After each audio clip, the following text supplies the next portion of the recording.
Me presento ante ustedes esta mañana como el pastor de esta iglesia, por si había alguna duda en su mente. Pero también debo admitir que aunque he sido pastor de esta iglesia durante los últimos 10 años, no siempre fui la persona pulida y madura que ven ahora. En aquellos días, cuando era adolescente en la preparatoria, era un chico común y corriente. Trabajaba a tiempo parcial, jugaba en el equipo de fútbol americano, salía con mis amigos y hacía cosas de adolescente. Y no de todo estoy orgulloso.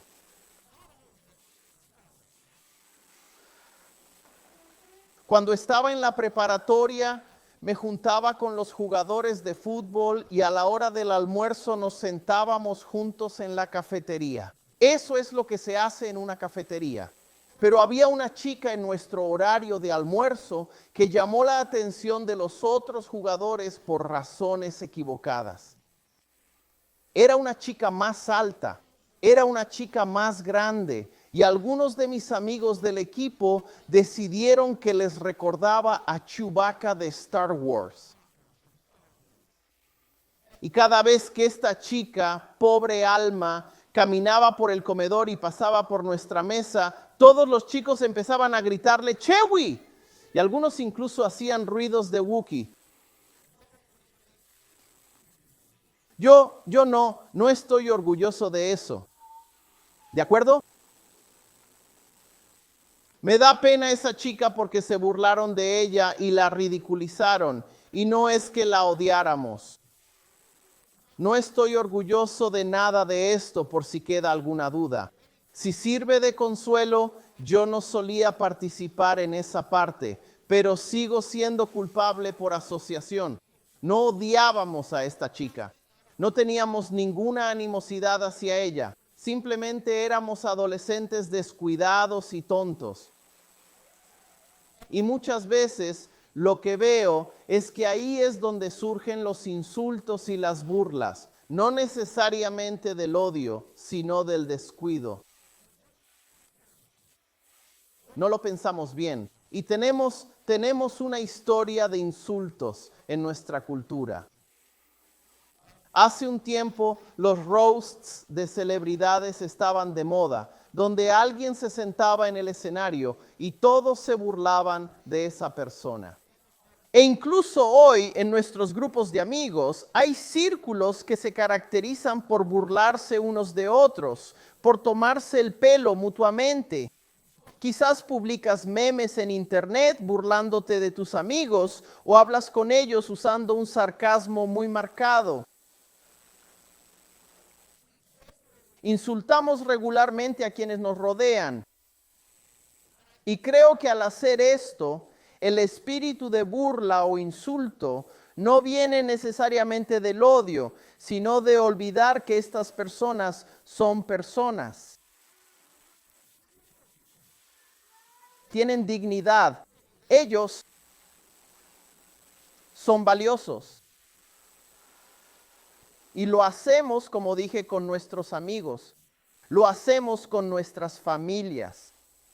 Lo hacemos con nuestros líderes políticos.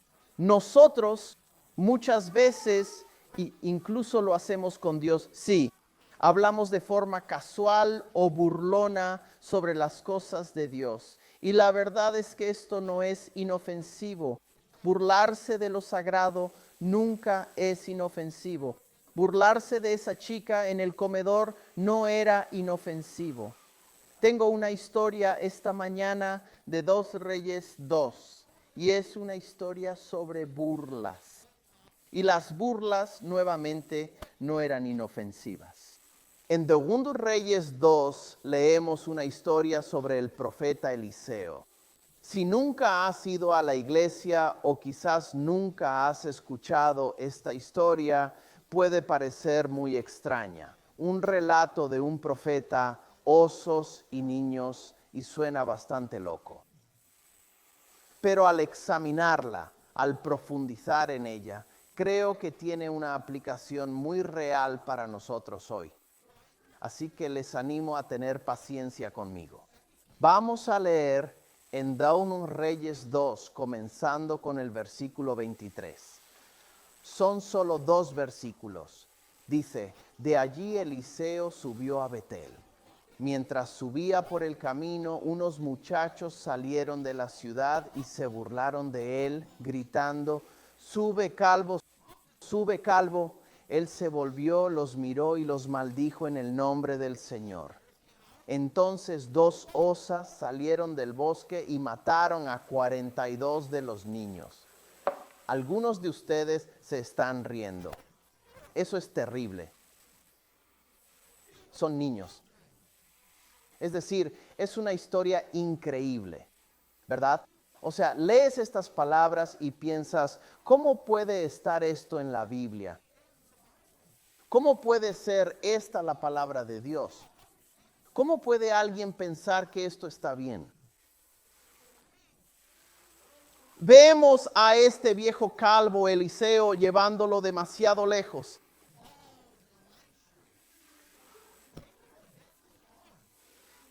Él cruzó la línea, pero todos hemos estado ahí.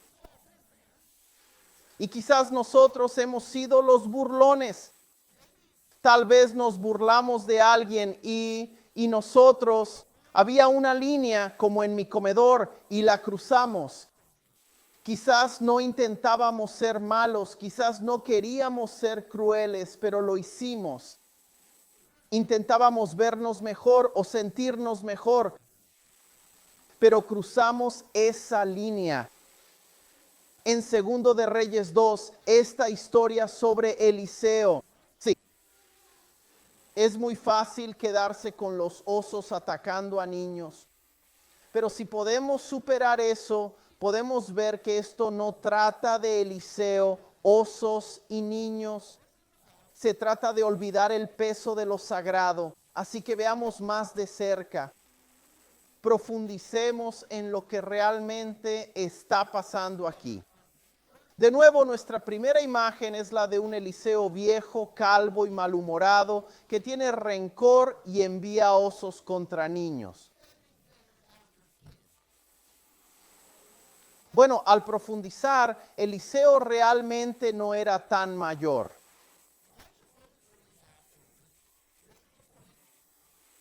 Y este es el punto donde mi lado friki quiere desviarse por un camino de conejos, sacando cronologías bíblicas y formulando una narrativa que explique su edad y cómo sabemos esto. Pero esto es un sermón, no un trabajo académico. Basta decir que hay mucha evidencia bíblica que indica que Eliseo no era viejo.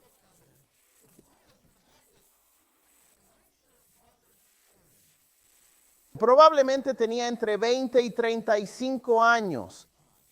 No es viejo según los estándares de nadie. Y esta idea de que el malhumorado, viejo y calvo Eliseo, bueno, probablemente viene de que asociamos la calvicie con la edad. Si alguien es mayor, es probable que esté calvo. Pero Eliseo claramente no era viejo. Entonces, ¿por qué era calvo? Bueno, existe algo llamado calvicie masculina. Algunos hombres simplemente se quedan calvos, pero normalmente no se quedan calvos a los 20 años. Así que es totalmente posible que Eliseo fuera simplemente víctima de la genética. Pero dado que no era tan mayor, la calvicie temprana no es común y tampoco era común en el linaje judío. Es posible, pero no probable. Pero hay una razón más convincente. Mira, si retrocedemos un poco, incluso al inicio del capítulo 2, leemos una historia sobre el maestro de Eliseo, su padre espiritual, Elías. Ya sé, los nombres no son confusos para nada. Y en esa historia, Elías, un profeta de Dios y líder espiritual de Eliseo, fue llevado al cielo. Y Eliseo acaba de vivir ese encuentro donde vio a su padre básicamente ser apartado de él. Ahora, existe una práctica judía leemos en la Biblia que cuando están tristes, cuando están de luto, rasgan sus ropas, se visten de cilicio y ceniza e incluso se rapan la cabeza. Así que tendría mucho sentido que Eliseo, después de este evento que cambió su vida, estuviera de luto y como señal de ese dolor se rapara la cabeza.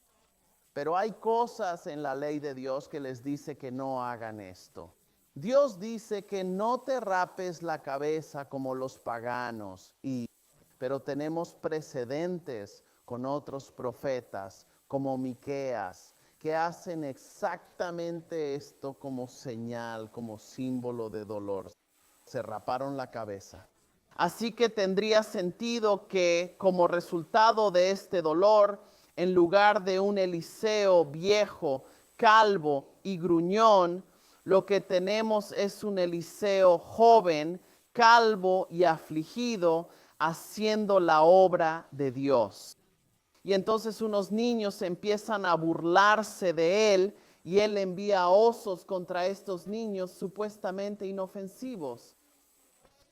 Eso no lo mejora, ¿verdad? Pero creo que hay otro problema ahí si queremos entender lo que está pasando. Esta palabra hebrea que se traduce como niños pequeños es la palabra hebrea Na'ar Katán. Y probablemente destrocé la pronunciación, pero nadie me va a corregir. Quizás en internet sí lo hagan. Pero esta palabra que se refiere a niños abarca todo el desarrollo infantil, desde la infancia hasta la adolescencia, incluso hasta los adultos jóvenes. Hay pasajes de las Escrituras en los que esta palabra se usa para describir a soldados. Se usa para describir a sirvientes o jóvenes muy capaces. Así que mientras imaginamos esto como un grupo de niños inocentes de primaria, es más probable que fuera una turba o pandilla de adolescentes, especialmente porque esto ocurría en Betel. Volviendo a Primeros Reyes, vemos que Betel era una ciudad conflictiva. Estaban muy en contra de Dios y eran un centro de idolatría y hostilidad hacia Dios y sus profetas. Si consideramos todo eso, el lugar, la edad de estos jóvenes y que había al menos 42 de ellos, la imagen no es de niños inocentes, sino de hostilidad activa, un grupo de jóvenes malintencionados.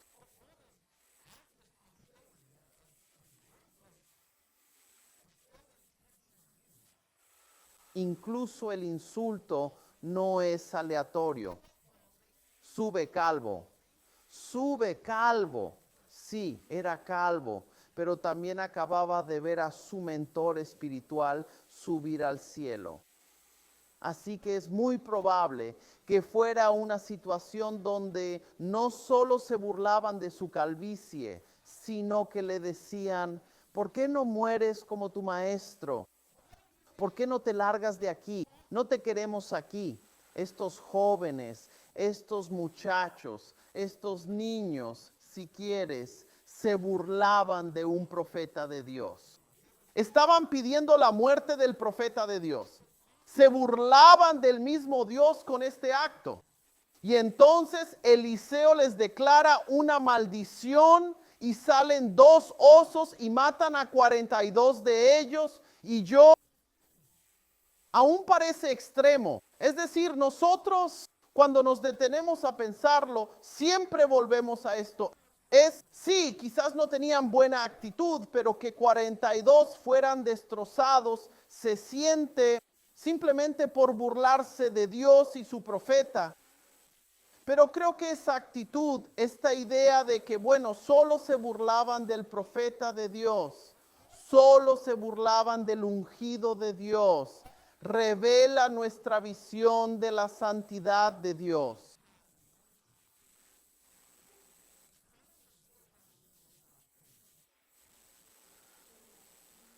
Esto no era solo un insulto personal contra Eliseo. Era un insulto contra Dios. Era una blasfemia contra Dios. En Levítico capítulo 24 se explica cómo debe tratarse esto. No es una falta menor. Blasfemar o hablar contra Dios o sus ungidos es un delito capital. Y el juicio que se derrama es totalmente coherente con la ley de Dios y lo que ésta ordena, así como con el carácter de Dios. Porque estos jóvenes no solo estaban siendo groseros, se burlaban de Dios, se burlaban de lo sagrado. Y burlarse de lo sagrado nunca es inofensivo. Y así Eliseo los maldice. Y vale la pena señalar que aunque Eliseo declaró una maldición sobre ellos, él no invocó a los osos. Dios trajo a los osos. Dios es quien actuó en este caso. Dios es quien defendió su santidad. Pero aún tenemos el hecho de que 42 de estos chicos, entre comillas, fueron atacados. Es decir, ¿no es eso excesivo? Dios podría haber enviado a los osos solo para asustarlos. ¿Por qué tuvieron que morir 42 de ellos? Quiero que pienses conmigo por un momento. Imagina que vuelves a ser un adolescente. Sé que para algunos de ustedes es más fácil que para otros. Imagina que eres un adolescente en la cafetería del instituto comportándote tontamente y burlándote de una chica que no lo merecía. Y de repente aparecen dos osos en esa cafetería. ¿Qué harías? Conozco mi primer instinto. Me largo de aquí. No quiero estar cerca de esos osos. Así que todos correrán hacia las salidas. Y la verdad es que la mayoría de nosotros lograríamos salir. La mayoría de nosotros no seremos lastimados por esos osos si salimos corriendo. Y sin embargo, en esta situación donde no estaban encerrados en un edificio, sino afuera, 42 de ellos fueron destrozados y muertos. No tiene mucho sentido. Así que solo veo dos posibles soluciones. O bien esos osos eran sobrenaturalmente rápidos y pudieron correr y destrozar a 42 de estos chicos antes de que pudieran huir. O estos chicos decidieron contraatacar. Decidieron mantener su posición. Decidieron no huir de los osos. Subestimaron el peligro porque subestimaron a Dios. Miren, ahí es donde esta historia nos sigue hablando hoy. Quizás tú no estés luchando contra osos. Quizás no te estés burlando del profeta de Dios. Pero cuando empezamos a tratar las cosas sagradas como ordinarias, entonces estamos en problemas. Porque tendemos a hacer eso. Tendemos a minimizar la santidad de Dios, sus cosas y su pueblo. Mostramos falta de respeto a Dios casualmente en nuestra vida diaria. He oído decir que de generación en generación el péndulo oscila de un extremo al otro. Habrá una generación que irá al extremo y verá a Dios como tan absolutamente santo que apartará espacios sagrados, reservarán objetos sagrados que nadie puede tocar ni usar y pondrán a sus líderes espirituales en un pedestal intocable. Se centrarán en la majestad y santidad de Dios y lo mantendrán a distancia sin poder acercarse. Y luego la siguiente generación verá todo eso e irá al extremo opuesto diciendo, no, Dios es accesible, podemos acudir a Él, podemos tener una relación con Él. Esos objetos santos son solo objetos comunes. Estos espacios sagrados son espacios normales y nos familiarizamos demasiado. Esta es la trampa de la generación actual. ¿Es Dios personal? Sí, absolutamente lo es. ¿Es Dios cercano? Sí, sin duda alguna. ¿Pero eso lo hace menos santo? No. Dios es santo. Dios es alto y poderoso. Dios está muy por encima de nosotros y aún así quiere tener relación con nosotros. Y corremos peligro cuando olvidamos quién es Dios, cuando le faltamos al respeto casualmente, cuando empezamos a burlarnos de lo sagrado, porque burlarse de lo santo nunca es inofensivo.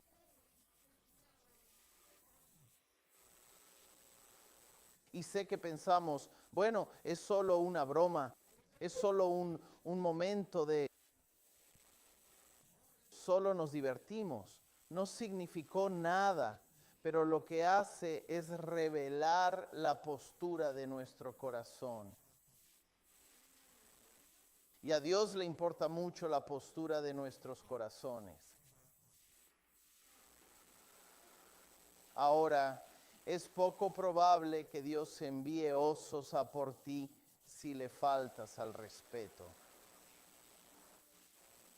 Pero al tratar a Dios con casualidad, al hacer estas pequeñas cosas, estas burlas y estos insultos, al no darle a Dios la reverencia que merece, lentamente se transforma nuestra visión de Él.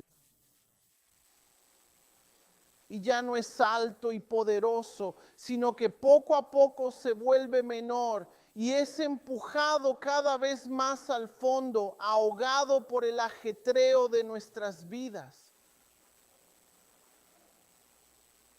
Comenzamos a perder nuestro sentido de asombro y a su vez empezamos a perder nuestro propósito. ¿Por qué estamos aquí?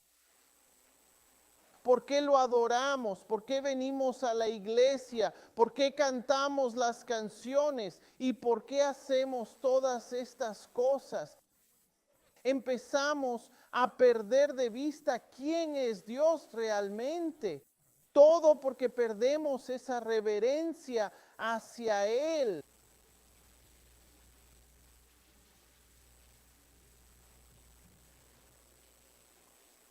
Es un problema en el que todos caemos en algún momento u otro.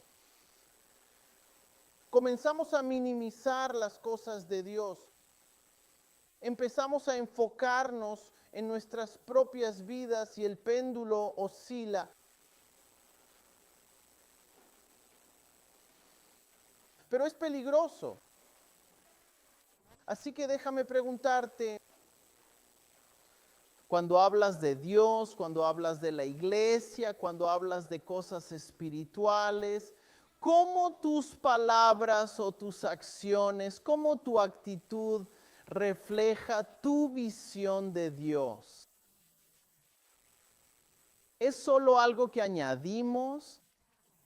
¿Es solo algo que agregamos a nuestra gran vida y a todas las demás cosas que hacemos?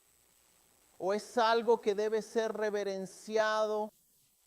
¿Algo que mirar con asombro? Terminas burlándote, mofándote, insultando a quienes realmente se toman en serio su fe. A los que están comprometidos, los que leen sus Biblias, los que elevan a Dios más alto que tú, Son personas a las que pones los ojos en blanco. Verás, estos no son signos de una fe fuerte.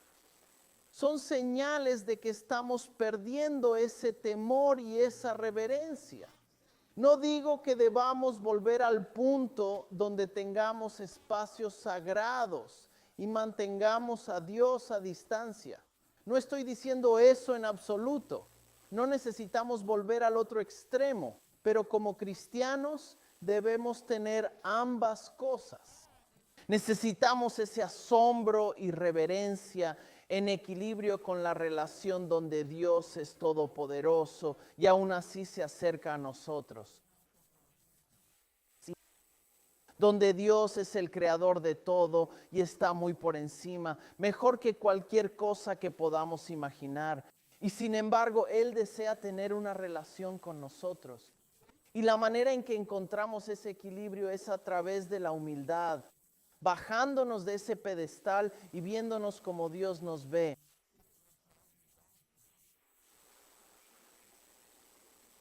Porque todos hemos estado ahí. Esto no es señalar a nadie en particular. Todos hemos estado ahí. Todos hemos tratado a Dios con menos honor del que merece. En algún momento todos hemos tomado ese camino. Pero Dios nos llama a más. Dios nos llama a no mantenerlo a distancia. Nos está llamando a acercarnos a Él, a tener relación con Él, sin olvidar la reverencia y santidad del Dios que servimos. Porque Dios es santo, justo y poderoso, pero también se acerca a nosotros en la persona de Cristo. Así que esta mañana quiero que hagamos lo mismo. Así como Dios se acercó a nosotros, acerquémonos reverentemente a Él a través del sacramento de la comunión. Esto no es solo un ritual que seguimos mecánicamente y apresuramos para decir que lo hicimos y veneramos a Dios como santo, sino que es un sacramento sagrado al que Jesús nos invita para reconocer su santidad, su justicia y que Él está por encima de nosotros, pero aún así se acercó.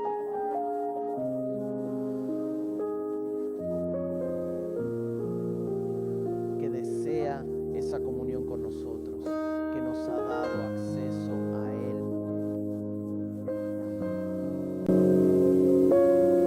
Ahora, hay algunas iglesias y denominaciones que para proteger la santidad de Dios y protegernos imponen muchas reglas y condiciones. En la iglesia del Nazareno queremos reverenciar a Dios como santo, pero también reconocer su cercanía. Así que no tenemos tantas normas y regulaciones. No necesitas ser miembro de la iglesia. No tienes que tomar una clase especial o alcanzar cierta edad. El único requisito es que desees estar cerca de Dios, que hayas aceptado el perdón de su Hijo, el perdón del pecado y te acerques a Él.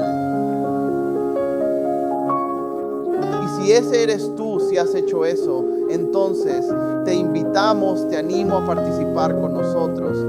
En breve te invitaré a que pases por el pasillo central para recibir los elementos, el pan y el jugo, el cuerpo y la sangre, y los lleves a tu asiento. Y una vez que todos lo hayan hecho, entonces participaremos de estos elementos juntos. Pero entre ahora y entonces, creo que nos vendría bien evaluar dónde estamos.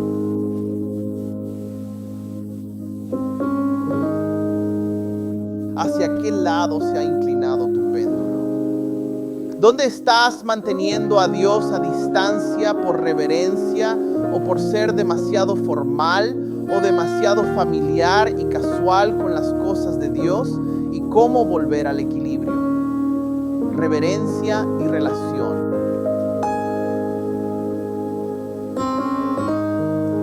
Y cuando estés listo, te invito dispuesto a venir a recibir los elementos.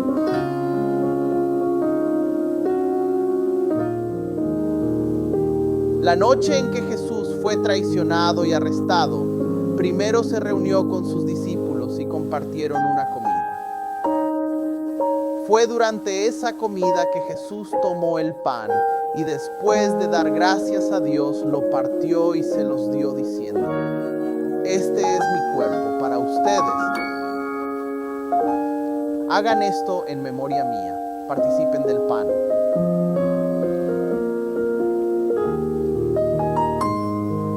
De igual manera, después de la comida, Jesús tomó la copa y la levantó ante ellos diciendo: esta copa es la nueva alianza en mi sangre. Hagan esto cada vez que lo beban en memoria mía. Participen de la copa.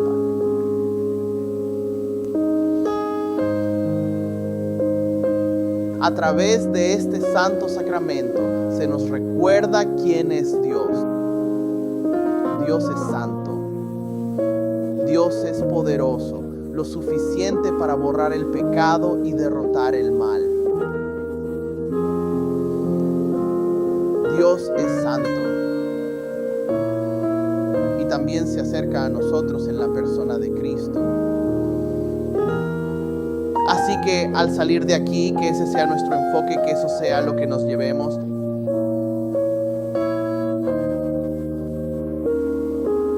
Que Dios es santo y accesible y ambos descansan en perfecto equilibrio.